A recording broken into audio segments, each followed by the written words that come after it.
ప్రసాద సిద్ధిరస్తు లక్ష్మీ దేవతానుగ్రహగణాబ్జ యోగ్యత ఫలసిద్ధిరస్తు. ఇప్పుడు స్వామివారి యొక్క ఆయుధమైనటువంటి సుదర్శన మహామూర్తి చూడండి. మన ఇళ్లలో కానీ ఏదైనా వ్యాపారంలో కానీ ఏదైనా ఆటంకాలు పోయి నరమోష పడపేడ పోయి చేయించుకోవాలి అంటే సుదర్శన హోమం చేయించుకోండి అంట.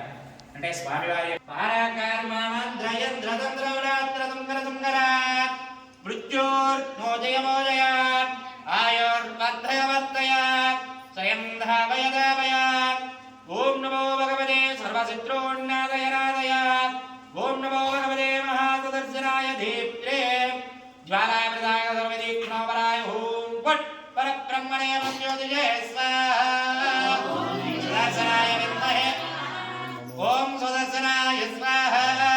ఓం సుదర్శనీం క్లీం కృష్ణాయ గోవిందాయ గోపీజనవల్లభాయ పరాయ పరమపురుషాయ పరమాత్మనే పరకర్మ